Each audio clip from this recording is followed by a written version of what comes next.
Hi all you lovely listeners, my name is Jacob Elliott and you're watching my 359 doll making tutorial. Let's get straight to it and get to materials. Now, in order to make this, you'll need 16 gauge galvanized wire, a glue gun with extra glue sticks, clay or glass beads, oven-baked clay, cloth glue, tinfoil, paint, clay working tools, painting tools, general purpose tape, needle nose wire cutters, a ruler, cloth, quilt batting, cotton balls, and scissors. Okay, so once you get your little piece of tinfoil, you're going to want to cover it in tape. Now, it shouldn't look too much different from what it looks like right now. In fact, the size really isn't that different, and everything is about the same. However, once you get this done, you're going to want to get your clay and begin to cover the entire thing. Now, it should be noted that before you're able to do that, you're going to knead the clay a little bit. This will make it much easier to work with in general. However, by the time you cover your little ball in it, it should be significantly bigger. Now, you're going to want to make sure that you get all the air pockets out of this thing. We don't want it blowing up in the oven, you know? You're also going to want to make sure that you trim your nails before really working with the clay. If you don't, you're going to end up with little scratch marks all over the hold on a sec. Okay, now that your nails are all nice and tidy, we can get to work on the face. Now the first thing you're going to want to do is you're going to want to take a sharp tool like this and you're going to want to make a plus mark on the face.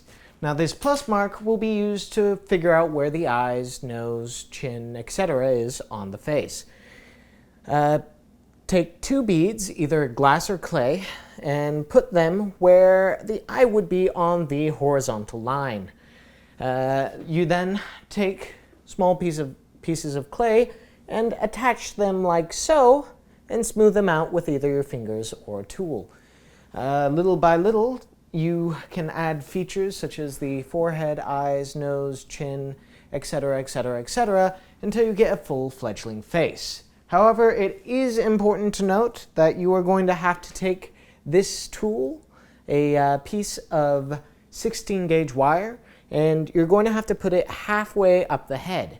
Now, for one, this allows you to make the neck, and for two, this allows you to essentially put the head on top of the body, which I will show you later.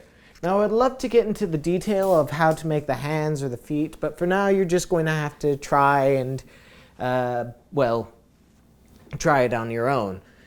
I don't have enough time to go into detail about all these little things, and, well, it's also important to note that while you're making these hands and feet, you're also going to have to take the wire and put it in so that you can put it on the body later. Now that we have all this done, let's get cooking, shall we? Now, depending on what type of clay you're using will change how long you need to cook in it and for what temperature. Because we're using Super Sculpey, we're going to be cooking it for about 15 minutes on 275 degrees.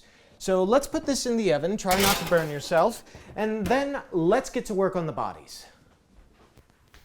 Now, as you can see here, I've cut three pieces of 16 gauge wire, one 12-inch, one 10-inch, and one 7-inch. Now the longest one is going to be for the legs, while the shortest will be for the spine. Take the little end and curl the spine into a shape like this, and then curl the arms and legs into shapes like these.